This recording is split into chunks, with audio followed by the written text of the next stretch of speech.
હરે કૃષ્ણ કૃષ્ણ કૃષ્ણ હરે હરે હરે રામ રામ રામ. તો આજ બહુ પરમ પવિત્ર દિવસ છે.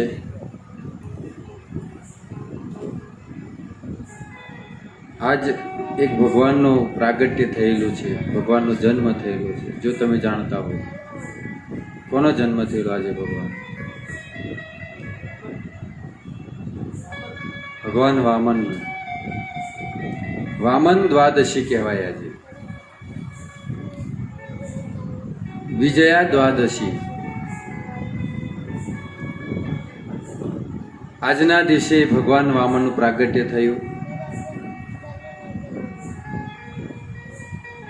બલિ મહારાજ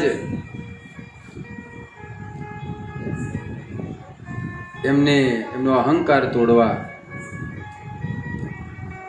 અને દેવતાઓનું ખોવાયેલું રાજ્ય જે અસુરોએ પડાવી લીધું હતું એને પાછું અપાવવા માટે ભગવાન વામને જન્મ લીધેલો.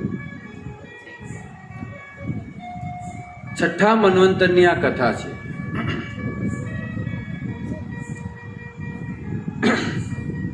પરીક્ષિત મહારાજ સુખદેવ ગોસ્વામીને કહે છે કે તમે અમને સમુદ્ર મંથનની જે કથા છે, સમુદ્ર મંથનની જે લીલા થઈ એનું શ્રવણ અમને કરાવો.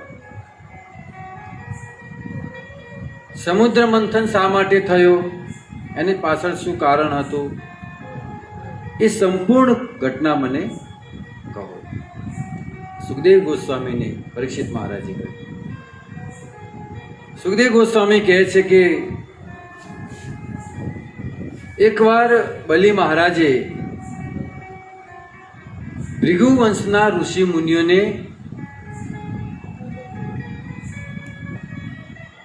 એમની ખૂબ સેવા કરી. બ્રાહ્મણોને, ભૃગુવંશના બ્રાહ્મણોની બહુ ખૂબ એમની સુંદર સેવા કરી. અને સેવા કરવાથી બ્રાહ્મણોએ એમને આશીર્વાદ આપ્યા અને એ આશીર્વાદથી બલિ મહારાજ બહુ શક્તિશાળી બની ગયા. હવે અસુર પાસે શક્તિ આવે એટલે એનું કાર્ય શું હોય? જો કે બલિ મહારાજ પરમ ભક્ત હતા,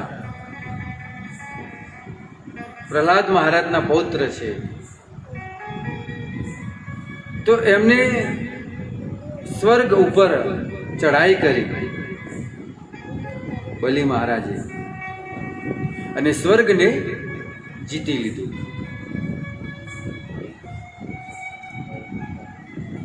હવે આ બાજુ બલિ મહારાજે બ્રાહ્મણોની સેવા કરવાથી એમને ઘણી બધી શક્તિ પ્રાપ્ત થઈ.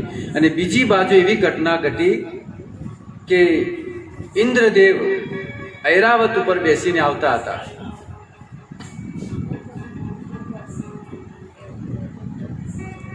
ઐરાવત ઉપર બેસીને આવતા હતા તો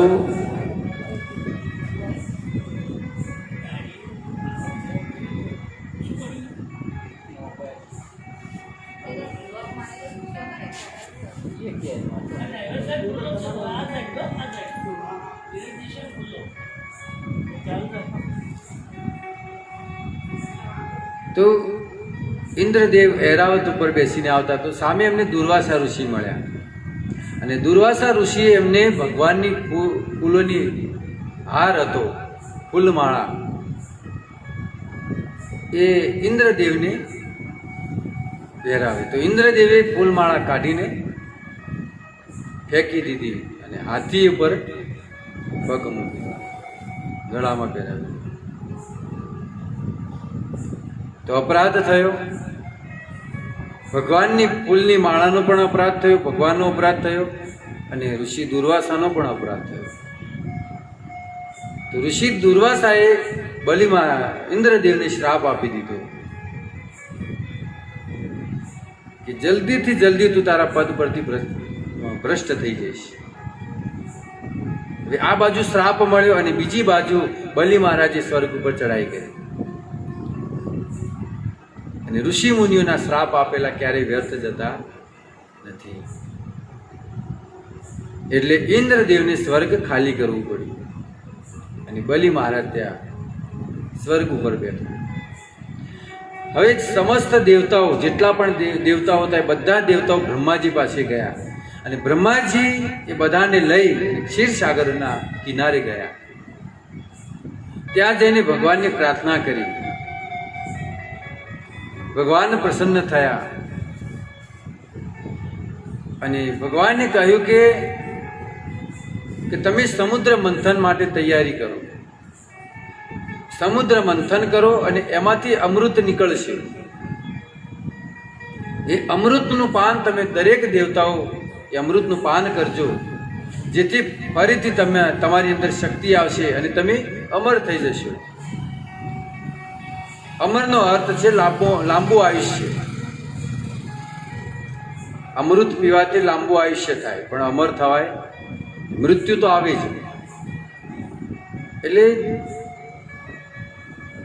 તમારી અંદર શક્તિ આવશે અને ફરી તમે એ જે અસુરો પર આક્રમણ કરી અને એમને પરાસ્ત કરજો. હવે દેવતાઓ ભગવાનને કહે છે કે પ્રભુ એ જે અસુરો છે એટલા શક્તિશાળી છે કે જો અમે એમની સામે યુદ્ધ કરવા જશું તો અમારો વધ કરી નાખશે, અમને મારી નાખશે એ લોકો. કારણ કે એટલા ડરી ગયા હતા લોકો બલિ મહારાજથી.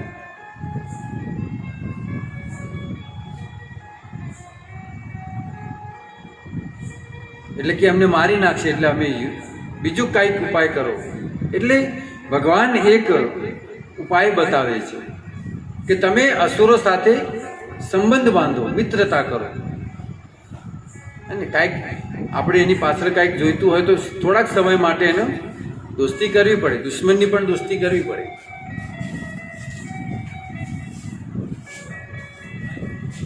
જેવી રીતે કે એક ઉંદર અને એક સાપને એક છાબડામાં પૂર્યા હોય તો એ સાપ ઉંદરની દોસ્તી કરે, એને ખાય નહીં.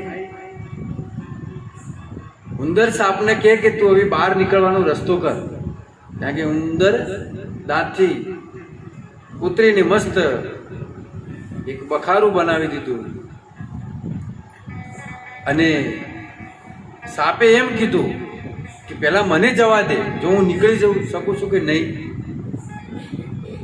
તો તું નીકળી જઈશ અને જગ્યા જો નાની હશે તો હું નહીં નીકળી શકું. એટલે ઉંદર અંદર રહ્યો ને સાપ બહાર નીકળી ગયો અને બહાર જઈને મોઢું ખોલીને ઊભો રહ્યો. અને જેવો ઉંદર એ સાબડામાંથી બહાર નીકળી ગપ દઈને એને વાત સમજ્યા ન પડતી. સાપના બે કામ થઈ ગયા, એક સાબડામાંથી પણ નીકળી ગયો અને ખોરાક પણ મળી ગયો. એવી રીતે ભગવાન કહે છે કે તમે અસુરો સાથે મિત્રતા કરો, જે રીતે સાપે કરી.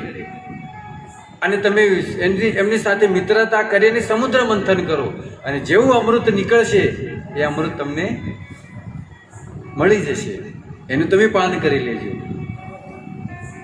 કારણ કે સમુદ્ર મંથન ખાલી દેવતાઓથી થાય એમ હતું નહીં. અસુરોની સહાય વગર સમુદ્ર મંથન ન થાય, એટલે કે તમે એનો સહાય લો. આટલી બહુ સુંદર ભગવાનની યોજના બતાવી. પછી દેવ અને દાનવ બંને એકત્રિત થઈ અને સમુદ્ર મંથન કરવા લાગ્યા.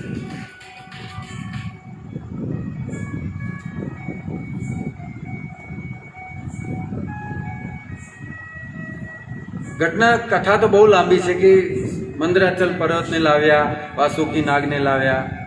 મંદરાચલ પર્વત લાવતા લાવતા તો ઘણા એની નીચે ઘવાઈ પણ ગયા હતા. કથા બહુ લાંબી છે, પણ વિસ્તાર પછી આપણે ભગવાનનો જન્મ કરાવવાનો છે. એટલે સમુદ્ર મંથન પ્રારંભ થયું અને એમાંથી 14 રત્નો નીકળ્યા હતા. સૌથી પહેલા શું નીકળ્યું હતું?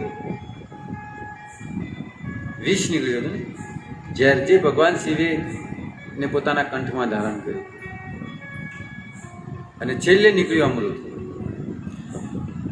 હવે છેલ્લું અમૃત નીકળ્યું અને જેવું અમૃત નીકળ્યું એટલે અસુરો લઈને આગી ગયા. ઝપટ મારી, જેમ ઓલો બાજ ઝપટ મારે ને એવી રીતે ઝપટ મારીને અમૃતને લઈને ભાગી ગયા. હવે નાના છોકરાના હાથમાં નાનો દડો લઈને રમતું હોય અને એના હાથમાંથી મોટો છોકરો લઈને ભાગી જાય અને જે છોકરો ઊભો ઊભો રડે નાનો, એવી રીતે દેવતાઓ રડવા લાગ્યા.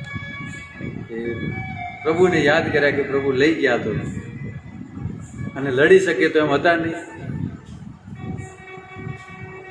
ભગવાનને પ્રાર્થના કરી અને ભગવાને મોહિનીનું રૂપ ધારણ કર્યું, વિશ્વ મોહિની.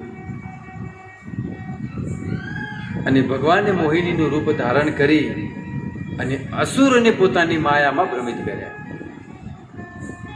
ભગવાને એવી વાત કરી અસુરોને કે આ ઘડો મને આપો, એમ હું મારા હાથેથી તમને એનું પાન કરાવું. અને અસુર લોકો લડવા લાગ્યા અંદર અંદર એ મોહિનીને પ્રાપ્ત કરવા માટે. અસુરોની હાથમાં કાંઈ પણ વસ્તુ આવે તો શાંતિથી ન વેચી શકે, એ લડાય છે. અને આપણે ભણવામાં આવતો એક પાઠ કે બ્રહ્માજીએ દેવતાઓ અને દાનવો વચ્ચે એક શરત મૂકી અને વચ્ચે કે લાડવા મૂક્યા, હાથ વાળવાનો નહીં અને લાડવો ખાવાનો. તો દાનવો તો મૂર્ખ હતા અને દેવતાઓ હોશિયાર હતા. તો દેવતાઓ લાડવો લઈ અને સામેવાળાને ખવડાવે, સામેનો દેવતા આને ખવડાવે. અને અસુરની બુદ્ધિ અસુર જેવી, એ આમ ઉછાળે, હાથ વાળવાનો નહીં એટલે આમ લઈને આમ નાખે સીધો, આમ પકડે. એવી બુદ્ધિ અસુરોની. આ પહેલા ભણવામાં પાઠ આવતો. એટલે ભગવાને એમને કહ્યું કે એક કામ કરીએ, આ જે અમૃત છે ને, અમૃતનો ઘડો, એના ઉપર પતળું પતળું અમૃત છે, એ હું આ દેવતાઓને પાઈ દઉં. જેમ છાસની આસ હોય ને, એ આસ આ દેવતાઓને પાઈ દઉં અને નીચે નીચે જે ગાઢ છે એ તમને પાવું, ગાઢ અમૃત એ તમને પાવું. અને ઓલાનું બાદ કાંઈ આવશે નહીં, આ પતળું પતળું અમૃત એ થોડા સમય માટે જીવશે. હવે અસુરો ભગવાનની માયામાં ભ્રમિત થઈ ગયા, માયામાં આવી ગયા. કારણ કે ભગવાને રૂપ કોનું ધારણ કર્યું હતું? મોહિની. હવે સ્ત્રી કે એમ તો બધા કરે છે અત્યારે.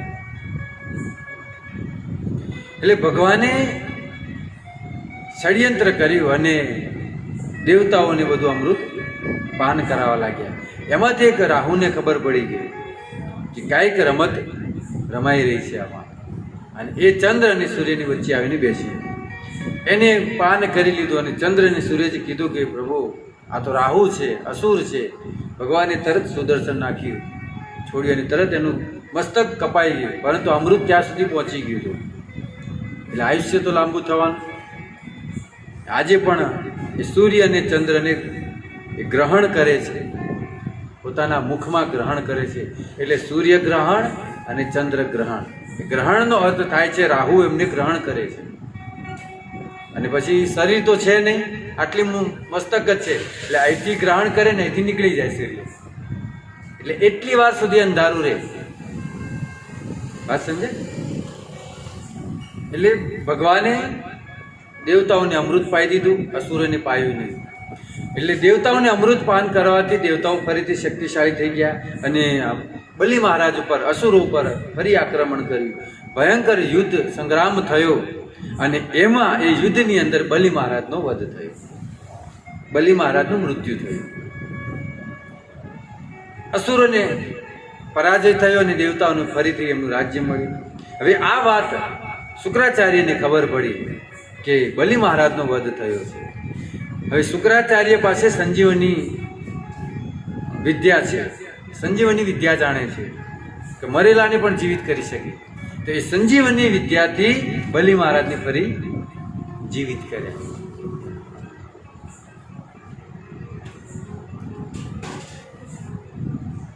અને એમને જીવિત કરવાથી બલિ મહારાજે ફરીથી ભૃગુવંશના બ્રાહ્મણોની સેવા કરી. એની અંદર બલિ મહારાજની અંદર ગુણ બહુ સારો હતો કે વૈષ્ણવોની અને બ્રાહ્મણોની સેવા કરતા. અને વાસ્તવમાં જે વૈષ્ણવ અને બ્રાહ્મણની સેવા કરે છે એનો ક્યારેય પરાજય કે એના ઘરમાંથી ક્યારેય ધન ખૂટતું નથી. તો ભૃગુવંશી બ્રાહ્મણોની સેવા કરી અને બ્રાહ્મણોએ કીધું કે તમે વિશ્વજીત નામનો યજ્ઞ કરાવો. વિશ્વજીત નામનો યજ્ઞ પ્રારંભ થયો અને યુદ્ધમાંથી ફરીથી બલિ મહારાજને શક્તિ પ્રાપ્ત થઈ અને ફરીથી યુદ્ધ થયું અને એ યુદ્ધની અંદર બલિ મહારાજનો વિજય થયો અને ઇન્દ્રએ સ્વર્ગ છોડીને ભાગવું પડ્યું, જતા રહ્યા સ્વર્ગ છોડીને. હવે દેવતાઓ ફરીથી રખડવા લાગ્યા, ઘર બાર વગરના. હવે અદિતિએ, દેવતાઓની માતાનું નામ છે અદિતિ અને અસુરોની માતાનું નામ છે દિતિ.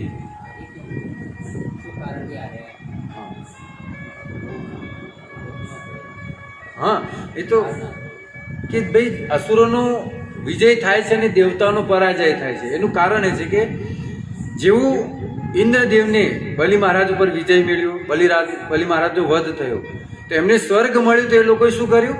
ભોગ શરૂ કર્યો. હે ને? પૈસા આવી ગયા એટલે એમને વાપરવાના જલસા શરૂ કર્યા, તપસ્યા ન કરી. અને અસુર લોકોએ શું કર્યું? સંજીવનીથી એમને જીવિત કર્યા. અને બલિ મહારાજે શું કર્યું? તપસ્યા કરી અને બ્રાહ્મણોની સેવા કરી અને એનાથી ફરીથી શક્તિશાળી થયા. એટલે હંમેશા ધન જ્યારે વ્યક્તિ પાસે હોય છે ત્યારે ભોગમાં લાગી જાય છે. આપણો પરાજય, હિન્દુ ધર્મનો પરાજય કેમ થાય છે કે આપણે જે આજે શું કરી રહ્યા છીએ? ભોગ કરી રહ્યા છીએ. અને જે બીજી જાતિના જે લોકો છે તપસ્યા કરે છે. આપણે એક ટાઈમ મંદિરે નથી જઈ શકતા અને એ લોકો તપસ્યા કરે છે, દિવસમાં 5 વાર નમાઝ પઢે છે. એટલે એમનો વિજય નિશ્ચિત છે, એમાં કોઈ શક નથી, કોઈ સંશય નથી. લોકો જીતશે જ, ભલે પછી હારશે, પણ જીતશે તો ખરા જ એક વાર. જેમ આ અસુરો સ્વર્ગ ઉપર જીતી લેતા. અને આપણે અત્યારે તપસ્યા આપણા જીવનનું ક્યાં કાંઈ છે? એટલે દેવતાઓ ફરીથી રખડતા થઈ ગયા. અદિતિએ કશ્યપજીને કીધું, પોતાના પતિને કીધું કે મને એવો કાંઈક ઉપાય બતાવો કે મારા પુત્રો આ ઘર બાર વગરના ફરી રહ્યા છે, રખડી રહ્યા છે, દુઃખી છે, તો ફરીથી એમને એમનું રાજ્ય પ્રાપ્ત થાય, પોતાનું ઘર એમને મળે, એવો કાંઈક ઉપાય મને બતાવો. તો કશ્યપજીએ પયોવ્રત એમને કીધું કે તમે પયોવ્રત કરો. પયોવ્રત કરવાનું કહ્યું. પયોવ્રતની ઘણી બધી વિધિ છે. તો પયોવ્રત કરવાથી, આ પયોવ્રત હોળીના 2 દિવસ પહેલા આવે છે. હોળીના 2 દિવસ પહેલા.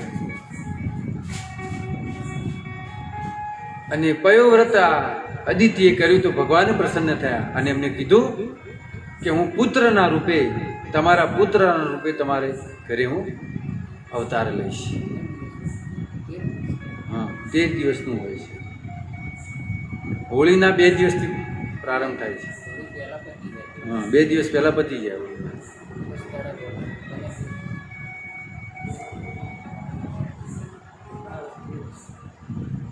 તો પયોવ્રત કર્યું, એનાથી ભગવાન પ્રગટ થયા અને એમને કીધું કે હું પુત્રના રૂપે તમારે ઘરે હું પ્રગટ થઈશ. એમને વરદાન આપ્યું. હવે ધીરે ધીરે સમય વીતતો ગયો. ભગવાન વામન માતાના, અદિતિ માતાના ગર્ભમાં પ્રગટ થયા. સમય હતો કે દ્વાદશીનો દિવસ, સૂર્ય મધ્ય સમયમાં હતો, એટલે બપોરનો સમય. અને આ દ્વાદશીના દિવસે ભગવાન વામનનો પ્રાગટ્ય થયું. બોલો ભગવાન વામન કી. ભગવાન વામનનો જન્મ થયો. હવે ભગવાન વામનનો જન્મ થયો તો નાના શિશુ રૂપમાં નહોતા, એ ચતુર્ભુજ રૂપમાં પ્રગટ થયા. અને દિતિ માતાની સામે જ એમની નજર સમક્ષ બટુક બ્રાહ્મણના રૂપમાં પોતાના કદને ધારણ કર્યું, બટુક બ્રાહ્મણના રૂપમાં થયા. અદિતિ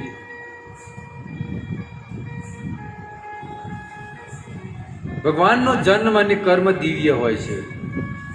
ભગવાનનો જન્મ કોઈ જન્મ મૃત્યુ કે જરા વૃદ્ધાવસ્થાની આધીન નથી હોતું. ભગવાન સ્વતંત્ર છે.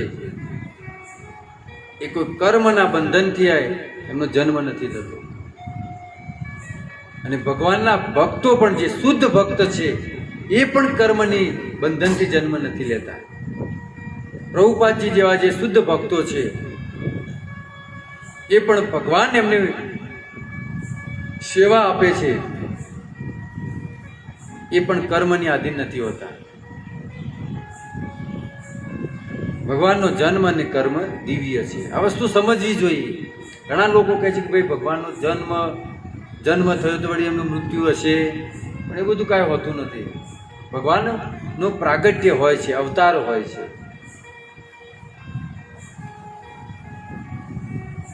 તો સુખદેવ ગોસ્વામી કહે છે કે ભગવાન કેવા લાગતા હતા?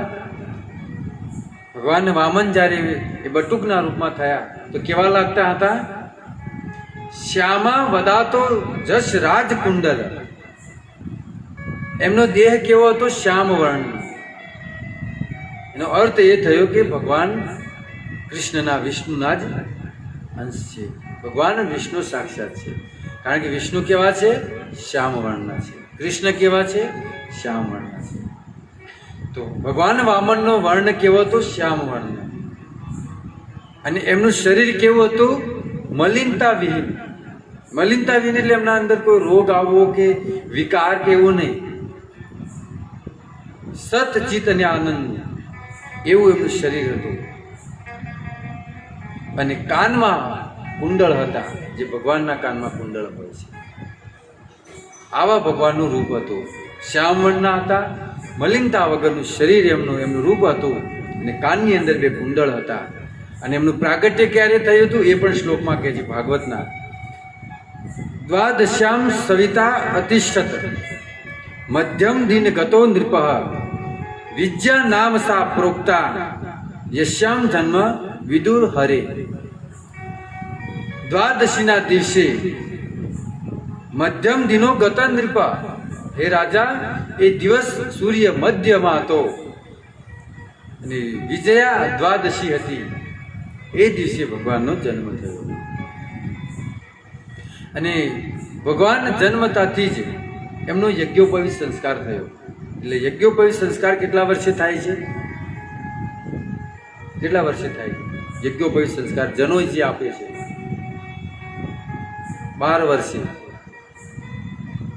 12 વર્ષે 12 થી 15ના વર્ષમાં એમને જનોઈ આપવામાં આવે છે. એના પછી ગમે ત્યારે માણસ લઈ શકે, પણ એ સમયથી એ જનોઈ ધારણ કરી શકે. તો ભગવાન એટલા વર્ષના, તો ભગવાનનો તરત જ એમનો યજ્ઞોપવિત સંસ્કાર થયો. અને યજ્ઞોપવિત એમની જનોઈ કોને આપી? સ્વયં દેવતાઓના ગુરુ બૃહસ્પતિ એમની જનોઈ આપી ભગવાનને. તો બૃહસ્પતિ એમની જનોઈ આપી. કશ્યપજીએ મૂંજ ઘાસનો જે કંદોરો બનેલો હતો, કંદોરો મૂંજ ઘાસનો, એ કંદોરો એમને ધારણ કરાવ્યો. કશ્યપજી એમના પિતા ભગવાન વામનના. પૃથ્વી માતાએ એમને મૃગ ચર્મ આપ્યું. જો દરેક દેવતાઓએ કાંઈક ને કાંઈક આપ્યું ભગવાનને. તમે જોયો છે ભગવાન વામનનો ફોટો, છત્ર હોય છે, કમંડલ હોય છે, અને દંડ હોય છે. એ બધું દેવતાઓ આપ્યું હતું ભગવાનને. તો મૃગ ચર્મ પૃથ્વી માતાએ આપ્યું. ચંદ્રદેવે બ્રહ્મદંડ આપ્યો. ઇન્દ્રદેવે છત્ર આપ્યું. માતા અદિતિએ કોપિનનું વસ્ત્ર આપ્યું. બ્રહ્માજીએ કમંડળ આપ્યું. સપ્ત ઋષિએ કુશ નામનું ઘાસ એમના હાથમાં આપ્યું. અને સરસ્વતી એમને રુદ્રાક્ષની માળા આપી. અને એમનું ભિક્ષાપાત્ર, વામન ભગવાનના હાથમાં ભિક્ષાપાત્ર છે. એ કોને આપ્યું હતું? સુખદેવ ગોસ્વામી કહે છે, તસ્મે ઇતિ ઉપનીયતાય યક્ષરાટ પાત્રી કામદાત. કોને આપ્યું? ભિક્ષાપાત્ર યક્ષોના રાજા કુબેરે ભિક્ષાપાત્ર આપ્યું ભગવાનના હાથમાં. અને ભિક્ષાપાત્ર આપ્યું અને ભિક્ષા સૌથી પહેલા ભિક્ષા કોને આપી હતી? ભિક્ષામ ભગવતી સાક્ષાત. કોને ભિક્ષા આપી? ભિક્ષામ ભગવતી સાક્ષાત ઉમા આદત અંબિકા સતી. કેટલા નામ લીધા છે? ભગવતી, ઉમા અને અંબિકા સતી. સાક્ષાત ભગવાન શિવની પત્ની ઉમાએ એમને સૌથી પહેલી ભિક્ષા આપી ભગવાન વામનને. ભિક્ષાપાત્ર કોને આપ્યું? કુબેરજી આપ્યું. અને ભિક્ષા કોને આપી? માતા અંબાએ, ઉમા મૈયાએ એમને ભિક્ષા આપી. અને આ બધી ભિક્ષા લઈ અને બધી વસ્તુઓ લઈ અને ભગવાન વામન બલિ મહારાજના યજ્ઞમાં જવા માટે નીકળ્યા છે. ભક્તો ગાય છે બહુ સુંદર. વિષ્ણુ વામન થઈ ચાલિયા રે, વિષ્ણુ વામન થઈ ચાલ્યા રે, ઓ વિષ્ણુ વામન થઈ ચાલિયા રે, વિષ્ણુ વામન થઈ ચાલ્યા રે, મટાડવા બીજો ઇન્દ્ર મારવાલા, બીજો ઇન્દ્ર મારવાલા, મટાડવા બીજો ઇન્દ્ર મારવાલા, મટાડવા બીજો ઇન્દ્ર મારવાલા, વિષ્ણુ વામન થઈ ચાલિયા રે, વિષ્ણુ વામન થઈ ચાલ્યા રે, છોડવા બલિનું અભિમાન મારવાલા, છોડવા બલિનું અભિમાન મારવાલા, છોડવા બલિનું અભિમાન મારવાલા, છોડવા બલિનું અભિમાન મારવાલા, વિષ્ણુ વામન થઈ ચાલિયા રે, વિષ્ણુ વામન થઈ ચાલ્યા રે, ઓહો વિષ્ણુ વામન થઈ ચાલિયા રે, વિષ્ણુ વામન થઈ ચાલ્યા રે. ભગવાન વામન મટાડવા બીજો ઇન્દ્ર, એટલે ઇન્દ્ર કોણ બનીને બેઠા હતા? બલિ મહારાજ. એ ઇન્દ્રને પોતાના પદ પરથી ઉતારવા માટે, બલિનું એ અભિમાન હતું એ તોડવા માટે ભગવાન વિષ્ણુ ચાલ્યા છે. ક્યાં? બલિ મહારાજના યજ્ઞમાં. હવે બલિ મહારાજના યજ્ઞમાં એમના રાજ્યમાં પહોંચ્યા. બલિ મહારાજ એમને બહુ સુંદર સ્વાગત કર્યું છે. બલિ મહારાજ કહે છે, બલિ ઉવાચ સ્વાગતમ નમસ્તુભ્યમ બ્રહ્મણં કિમ કરવામતે બ્રહ્મર્ષિણાં તપસાક્ષાત મન્યિત્વા યવપૂર્ધરમ. બલિ મહારાજ કહે છે કે હે બ્રહ્મન, સ્વાગતમ તે નમસ્તુભ્યમ, હું તમારું સ્વાગત કરું છું. હે બ્રાહ્મણ, હું તમારું સ્વાગત કરું છું. કેવી રીતે? હૃદયપૂર્વક. હું આપની શું સેવા કરી શકું? અને આપ બ્રાહ્મણો તો અમારા માટે મૂર્તિમંત તપની સમાન છો. અમે તો જે તપસ્યા હોય એની જે મૂર્તિમાન તપસ્યા એ અમે તો બ્રાહ્મણોને માનીએ છીએ. બોલો, હું તમારી શું સેવા કરી શકું? ભગવાન કહે છે, પદાની ત્રીણ. ભગવાન વામન કહે છે, પદાની ત્રીણ દૈત્ય ઇન્દ્ર કે છે અહીંયા ભગવાન, પદાની ત્રીણ દૈત્ય ઇન્દ્ર સંમિતાની પદા મમ. હે દૈત્યરાજ ઇન્દ્ર, દૈત્ય ઇન્દ્ર અહીંયા કીધું છે. એ વખતે સ્વર્ગના રાજા બલિ હતા. મારે 3 ડગલા ભૂમિ જોઈએ છે, એ પણ પદા મમ, મારા પગલા, હું જેટલા પગલા ભરું 3, એટલી જ મારે 3 ડગલા ભૂમિ જોઈએ છે. ત્યારે બલિ મહારાજ કહે છે, અહો બ્રાહ્મણ દાયક વાત્સસ્તે વૃદ્ધ સંમતા તમ બોલો બાલિષ્યમતી સ્વાર્થ પ્રતિ અબુદ્ધ યથા. શું કહે છે બલિ મહારાજ કે અહો બ્રાહ્મણ દાયાદ, તમે તો બ્રાહ્મણ છો, વિદ્વાનની જેમ વાતો કરો છો. વૃદ્ધ સંમતા, વૃદ્ધની સમાન, જે વૃદ્ધ હોય આપણા ઘરમાં, જે આપણને સલાહ આપતા હોય, એની સમાન તમે વાતો કરો છો. પણ તમે માગી શું રહ્યા છો? માત્ર 3 ડગલા ભૂમિ. કાંઈ વાંધો નહીં, તમારો આમાં દોષ નથી. કારણ કે ત્વમ બાલો બાલિશ, તમે તો જે બાળક છો, અને બાળકની મતિ સ્વાર્થ પ્રતિ અબુધ. બાળકની મતિ અબુધ હોય છે, અલ્પ બુદ્ધિ હોય છે બાળકની. કાંઈ વાંધો નહીં, એટલે તમે તમારું સ્વાર્થ જોઈ શકતા નથી.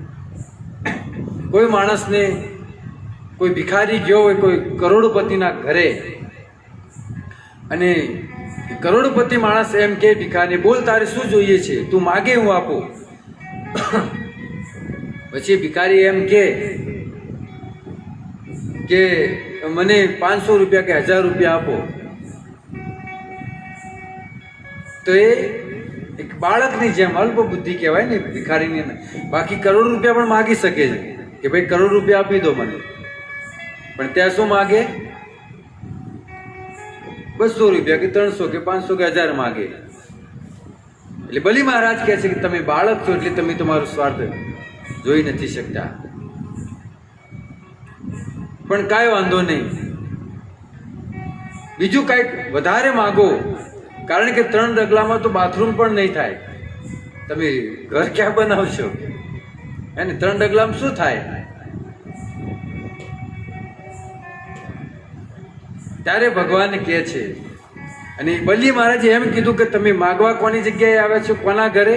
બલિના ઘરે. અને જો બલિના ઘરેથી તમે માગીને બીજા ઘરે જઈને માંગો ને, તો બલિનું શું કહેવાય? અહમ ગવાય. મારી વાતો થાય, એમ સાદી ભાષામાં કહીએ તો. કે તમે બલિના આંગણે જઈને આવ્યા તો તમે હજી બીજે તમારે માગવું પડે છે જી. એટલે તમે બલિના ઘરે આવ્યા છો, એવું માગો કે બીજે ક્યાંય માગવું ના પડે. હું આખા બ્રહ્માંડનો રાજા છું, તમે એક દ્વીપ માગી લો, એક દ્વીપ તમને આપી દઉં. પણ ભગવાન વામન કહે છે, યદ્રેચ્છા લાભ તુષ્ટસ્ય તેજો વિપ્રસ્ય વર્ધતે. ભગવાન શું કહે છે કે બ્રાહ્મણે હંમેશા સંતુષ્ટ રહેવું જોઈએ, અને જે બ્રાહ્મણ સંતુષ્ટ હોય છે એની અંદર તેજ વધે છે. એટલા માટે બ્રાહ્મણ સંતુષ્ટ હોવો જોઈએ. અને મારા 3 ડગલા જ ભૂમિ જોઈએ છે, મારે વધારે જોઈતું નથી. હવે બલિ મહારાજ આપવા માટે તૈયાર થયા છે કે માંગો, હું આપું છું. ભગવાન કહે છે કે એમ નહીં, એવી રીતે નહીં, હાથમાં જળ લ્યો. હાથમાં જળ લઈને પ્રતિષ્ઠા કરો, પ્રતિજ્ઞા કરો તો જ. બાકી આ તો અસુર સ્વભાવ છે તમારો, ફરી પણ જાઓ. એટલે સંકલ્પ કરો તમે એમ હાથમાં જળ લઈને. અને જેવા કમંડળમાંથી જળ લઈ અને બલિ મહારાજ સંકલ્પ કરવા જાય, ત્યાં શુક્રાચાર્ય ઉપસ્થિત થઈ ગયા. શુક્રાચાર્ય આવીને કહે છે કે બલિ, તું જેને બ્રાહ્મણ સમજીને તું આપવા બેઠો છે ને, એ બ્રાહ્મણ નથી. એ કોણ છે? એશ વેરો ચને સાક્ષાત ભગવાન વિષ્ણુ અવ્યય. કોણ છે? એ ભગવાન વિષ્ણુ છે સાક્ષાત. તને લાગે છે આ બાળકનું રૂપ ધારણ કરીને આવ્યા છે બટુક રૂપમાં, પણ એ સાક્ષાત ભગવાન છે. લઈ લેશે બધું. આ છેતરવા માટે આવ્યા છે વિષ્ણુ. ત્યારે બલિ મહારાજ કહે છે, જો સાક્ષાત વિષ્ણુ જ જો આવ્યા હશે લેવા માટે તો આમે હું નહીં રોકી શકું, આમે કાંઈ હું પકડી નહીં શકું મારી આ સંપત્તિને, કારણ કે લેવા માટે કોણ આવ્યું છે? વિષ્ણુ. એ તો આમ ને તો આમ કરીને લઈ લેશે, જો એને લેવું જ હશે તો ગમે તે કરીને લઈ લેશે, તો આપીને કેમ હું ન મારું નામ સમાજમાં અને ઇતિહાસમાં લખાવું? શુક્રાચાર્યએ કીધું કે હું તને શ્રાપ આપી દઈશ. શુક્રાચાર્ય ઘણી નીતિ બતાવી કે બધું આપવાની જરૂર નથી હોતી, અમુક ટકા આપણા ઘર માટે પણ રાખવી જોઈએ, બધું દાન કરવાની જરૂર નથી. પણ બલિ મહારાજ કહે છે કે નહીં, જો હું સંકલ્પ લીધો છે, હવે જો હું ના આપું તો મારા દાદા પ્રહલાદનું નાક જાય. મારા દાદા કોણ છે? પ્રહલાદ છે, એમનો પૌત્ર છું હું, એમનું નામ થાય, ખરાબ થાય એમનું નામ, એટલા માટે હું આપીશ તો ખરા. શુક્રાચાર્યએ એમને શ્રાપ આપ્યો, શ્રાપ શિરધારે કરી, કાંઈ વાંધો નહીં શ્રાપ આપ્યો હતો, છતાં પણ સંકલ્પ કર્યો કે પ્રભુ તમારા જે 3 ડગલા ભૂમિ જોઈ છે તમે લઈ શકો છો. અને ભગવાન વામને પછી ઇતિહાસ આપણે સૌ જાણો છો કે એક ડગમાં ઉપરના 7 લોક માપી લીધા અને બીજા ડગલામાં નીચેના 7 લોક, આખું ભૂમંડળ માપી લીધું. પછી ભગવાન કહે છે કે બોલ બલિ, હવે ત્રીજો પગ ક્યાં મૂકું? અને જો ત્રીજા પગ માટે જો જગ્યા નહીં આપે તો તું નરકમાં જઈશ, કારણ કે તે સંકલ્પ લીધો છે મને આપવાની 3 ડગલ ભૂમિ, અને નહીં આપીશ તો તું નરકમાં જઈશ. જો બધું લઈ લીધું છતાંય ભગવાન શું કહે છે કે તું જો હજુ ત્રીજું ડગલું નહીં આપે તો ક્યાં જઈશ તું? નરકમાં. ભગવાન એક પરીક્ષા લઈ રહ્યા હતા એક ભક્તની કે બલિ શું કહે છે. ત્યારે બલિ મહારાજ કહે છે કે પ્રોપર્ટી જેટલી પણ હોય આપણા પાસે સંપત્તિ, એનો જે માલિક હોય એ અલગ કહેવાય છે, એ માલિક કહેવાય એનો, એટલે એ સંપત્તિથી અલગ કહેવાય, એની અંદર ના આવી જાય. વાત સમજાય છે કે ઓલા કયા? હા, દાન કરતા દાની મોટો હોય છે. એટલે બલિ મહારાજે કીધું કે આ જે શરીર છે એ પણ એક ક્ષેત્ર કહેવાય છે, આ શરીર એક ક્ષેત્ર છે, એટલા માટે તમારો જે ત્રીજો પગ છે એ મારા મસ્તક ઉપર મૂક્યો. અને ભગવાન વામને ત્રીજો પગ એમના મસ્તક ઉપર મૂક્યો. સંસારના લોકોને એમ લાગે છે કે બલિ મહારાજ પાસેથી બધું જ લઈ લીધું, પણ બધું લીધું નથી. સ્વયં ભગવાનને એ પોતાની જાતને એમને આપી દીધા. જે ચરણ માટે ઋષિ મુનિઓ વર્ષો સુધી તપસ્યા કરે છે, લાખો વર્ષો સુધી તપસ્યા કરે છે, યોગીઓના ધ્યાનમાં ચરણ નથી આવતા, એ ચરણ આજે બલિ મહારાજના મસ્તક ઉપર છે. એવી વિચાર કરો કે ધન્ય એ બધું આપી દીધું, લૂંટાઈ ગયા કે ધની બની ગયા? એ ધની બની ગયા, ભગવાન મળી ગયા, હવે બીજું શું જોઈએ છે? તો આવી રીતે બલિ મહારાજનો અહમ પણ તૂટ્યો અને ભગવાનને એમને આશીર્વાદ આપ્યા કે આવતા મન્વંતરની અંદર હું તમને ઇન્દ્ર બનાવીશ. તમારે ઇન્દ્ર બનવું હતું ને, હું તમને આવતા મન્વંતરની અંદર તમને ઇન્દ્ર બનાવીશ. અને અત્યારે જે ઇન્દ્ર છે એની સાથે હું યુદ્ધ કરીશ અને એને હું પરાસ્ત કરી અને એ ઇન્દ્ર એ ગાદી ઉપર હું તમને બેસાડીશ. આવી રીતે ભગવાન વામને બહુ સુંદર લીલા કરી અને બલિ મહારાજે આજે પણ દાનવીરોમાં બલિ મહારાજનું નામ આવે છે. બલિ દાનની અંદર જો નામ હોય તો બલિ મહારાજનું છે, પછી શિબી રાજાનું, દધીચી ઋષિનું. તો દાન જ્યારે કોઈ બ્રાહ્મણ વૈષ્ણવને આપવાનું આવે, શુદ્ધ બ્રાહ્મણ હોવો જોઈએ, શુદ્ધ વૈષ્ણવ હોવા જોઈએ. એ જે દાન આપણે આપીએ છીએ એ પોતાના ઘર માટે તો એનો ઉપયોગ નથી કરતો. આ બધી વસ્તુ જોવી જોઈએ આપણે. આપણું આપેલું દાન એ પોતાના ઘરમાં ઘર બનાવતા હોય તો એનો કોઈ અર્થ નથી.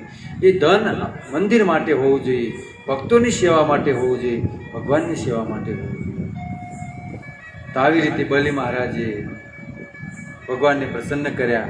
અને એના પછી બધી ઘણી બધી લીલા છે કે ભગવાન ત્યારથી પોતે પણ એમ કીધું કે હું તારો દ્વારપાળ બનીને રહીશ. આજે પણ ભગવાન એ બલિ મહારાજના રાજ્યમાં પાતાળ લોક આપ્યું ને, તો ત્યાં દ્વારપાળ ભગવાન સ્વયં છે.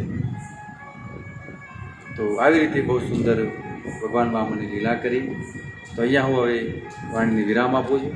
જય શ્રી પ્રભુપાદ.